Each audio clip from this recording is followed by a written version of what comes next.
Hi friends, welcome to my channel. ഞങ്ങൾക്കിന്ന് ലഡുവിൻ്റെ ഒരു ഓർഡർ കിട്ടിയിട്ടുണ്ട്. അത് നമുക്ക് എങ്ങനെയാണ് തയ്യാറാക്കുന്നതെന്ന് നോക്കാം. അതിനായിട്ട് ഞങ്ങളിവിടെ എടുത്തിരിക്കുന്നത് 1 കിലോ കടലമാവാണ്.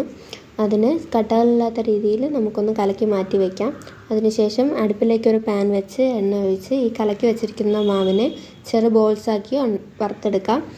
വറുത്തെടുത്തതിനെ നമുക്ക് മിക്സിയുടെ ജാറിലേക്കിട്ട് ഒന്ന് ക്രഷ് ചെയ്തെടുത്ത് മാറ്റി വയ്ക്കാം. അതിനുശേഷം പഞ്ചസാര പാനി കാച്ചുന്നതിനായിട്ട് എടുത്ത മാവിന് ഇരട്ടി പഞ്ചസാരയാണ് എടുക്കേണ്ടത്. പഞ്ചസാര എടുത്ത് അതിൽ മേളിൽ നിൽക്കുന്ന രീതിക്ക് വെള്ളം ഒഴിച്ച് നമുക്ക് പാനി കാച്ചാനായിട്ട് വയ്ക്കാം. പാനി കാച്ചുന്നതിൻ്റെ ഇടയ്ക്ക് ഞങ്ങൾ യെല്ലോ കളർ ചേർക്കുന്നുണ്ട്. ഫുഡ് കളർ വേണമെന്നുള്ളവർക്ക് ചേർക്കാം. അതിനുശേഷം പാവ് കാച്ചുന്നതിൻ്റെ പാകം എന്ന് പറഞ്ഞു കഴിഞ്ഞാൽ നമ്മൾ കയ്യിലെടുക്കുമ്പോൾ ഒട്ടുന്ന രീതിക്ക് വേണം പാവ് കാച്ചി എടുക്കാൻ വേണ്ടിയിട്ട്. ഇത് പാനിയായി വരുന്ന സമയത്ത് ഈ ക്രഷ് ചെയ്ത് വെച്ചേക്കുന്ന ബോൾസ് ഇട്ട് അതിനൊന്ന് ഇളക്കി ഫ്ലെയിം ഓഫ് ചെയ്യാം.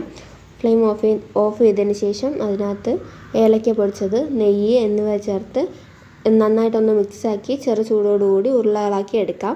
ഇതിനകത്തൊരു മുന്തിരി കൂടി വെച്ച് കൊടുത്താൽ കാണാനൊരു ഭംഗിയായിരിക്കും.